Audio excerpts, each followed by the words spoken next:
Halo, Assalamualaikum. Hari ini kita akan jelaskan terkait dengan tugas besar yang akan ada di mata kuliah pembelajaran mesin untuk sistem pemberi rekomendasi, gitu ya. Jadi kita akan deskripsikan tugas besar yang merupakan hybrid recommender system melibatkan collaborative filtering dan juga pendekatan dari content based filtering. Oke, so bagian dari outline bisa dijelaskan sebagai berikut.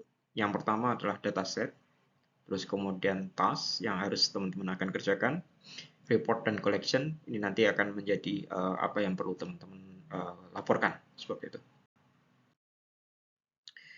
Dari pembagian kelompok, kita akan menggunakan kelompok yang sudah ada di tugas besar sebelumnya, jadi maksimum adalah kurang lebih sekitar 2 orang, jadi tidak perlu membuat kelompok yang baru, kita masih menggunakan anggota kelompok yang lama. Dataset pun sama, namun agak berbeda. Pada saat dataset yang sebelumnya, teman-teman menggunakan dataset review rating saja. Namun di kali ini tidak hanya rating, tapi juga kita akan menggunakan dataset items yang dalam hal ini adalah resep, gitu ya. Coba cek link yang ada di situ. Di sana memberikan ada beberapa file yang teman-teman bisa elaborasi, baik itu dari sisi collaborative filtering dengan menggunakan rating ataupun content based filtering. Nah, karena kita hari ini tugas kali ini adalah melakukan proses hibridisasi, maka keseluruhan data yang ada nanti harus dipergunakan, gitu ya. Untuk proses truncated datanya, teman-teman bisa gunakan mulai dari 26 Januari 2000 sampai ke 31 Desember tahun 2001. Algoritma yang harus diimplementasikan setidaknya ada 5 algoritma, gitu ya. Jadi yang pertama adalah most frequent item, terus kemudian ada algoritma SVD, ada KNN basic, ada matrix factorization dengan menggunakan baseline ataupun yang lain, gitu. Jadi di library yang surprise teman-teman bisa manfaatkan banyak sekali library, dan di sana nanti teman-teman harus collect, harus implementasikan library itu untuk kemudian bisa digunakan untuk proses pemberian rekomendasi, dan juga jangan lupa teman-teman juga harus extend juga dengan menggunakan content based filtering. Content based filtering sebelumnya sudah kita jelaskan ada TF-IDF. Jadi bagi yang teman-teman yang belum datang pada pertemuan onsite mungkin perlu mempelajari apa yang dimaksud dengan TF-IDF. Ini adalah desain hybrid yang minimum harus teman-teman implementasikan. Jadi yang dengan menggunakan data rating, teman-teman bisa implementasikan dengan SVD, teman-teman bisa implementasikan dengan matrix factorization, teman-teman bisa juga implementasikan dengan most popular item seperti itu. Terus kemudian kita akan melakukan paralelisasi, gitu ya. Jadi algoritma SVD dan matrix factorization bisa dilakukan paralel. Dari sana kita akan cari k nearest neighbor terhadap item aktif, gitu ya. Terus kemudian dari sana juga kita bisa jalankan lagi dengan menggunakan parallel mix, gitu ya.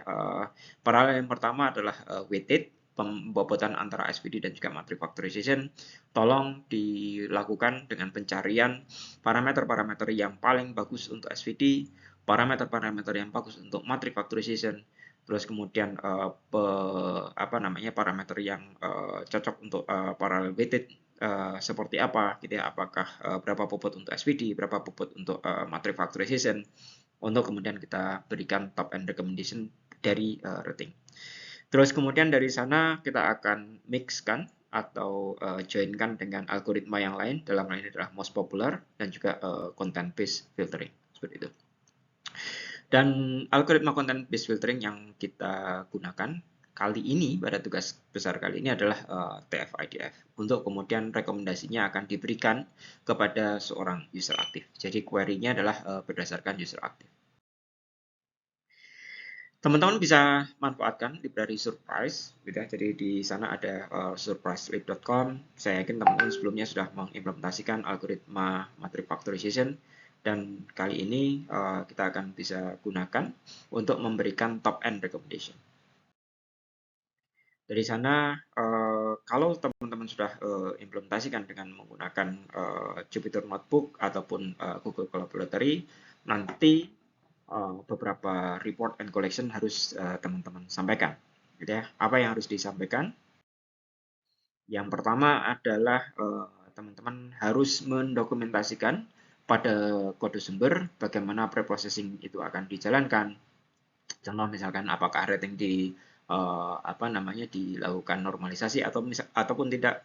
Terus kemudian apakah semua dataset dipergunakan, bagaimana proses pemilihan dataset dan yang lainnya, itu nanti harus teman-teman jelaskan, gitu ya. Terus kemudian bagaimana algoritma itu berinteraksi, ini pun juga harus dijalankan, gitu ya. Dan jelaskan bagaimana proses hibridasi dapat dijalankan untuk menghasilkan rekomendasi. Nah, itu bagian yang pertama. Bagian yang kedua adalah kode. Ya, kode ini adalah untuk menjelaskan di Google Collaboratory-nya atau Jupyter Notebook-nya, tolong diberikan dokumentasi untuk setiap part, gitu ya. Terus kemudian video dokumentasi ini harus membentuk slide.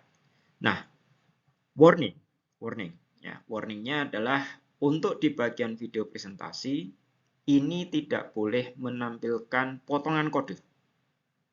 Video presentasi tidak boleh menampilkan potongan kode. Bagian laporan, warning yang kedua, bagian laporan tidak boleh menampilkan potongan kode juga. Ya, jadi kita tidak mendokumentasikan kode dalam laporan, tapi teman-teman harus melakukan analisa, ya, analisa terhadap hyperparameter dari masing-masing algoritma, melakukan analisa terhadap proses pembobotan, dan juga melakukan analisa terhadap mix hybrid yang ada. Jadi di sana yang akan kita tekankan.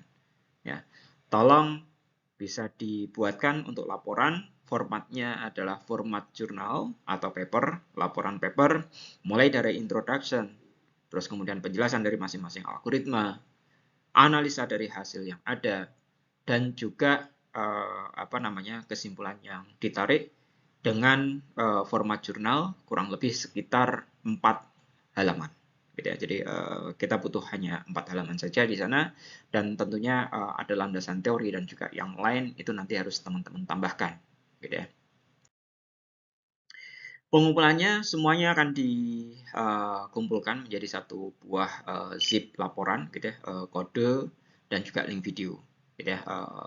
Akan disubmit di LMS kurang lebih sekitar tanggal 5 Juni tahun 2024, gitu ya. Dengan terakhir adalah kurang lebih sekitar pada jam 8 malam, gitu ya. Itu mungkin apa yang harus dilakukan dan juga apa yang harus dikumpulkan. Tolong dikerjakan dengan baik dan perhatikan warning tadi. Ya, warningnya ada beberapa tadi sudah disampaikan di slide sebelumnya. Mungkin itu. Terima kasih atas perhatian dari teman-teman. Assalamualaikum warahmatullahi wabarakatuh.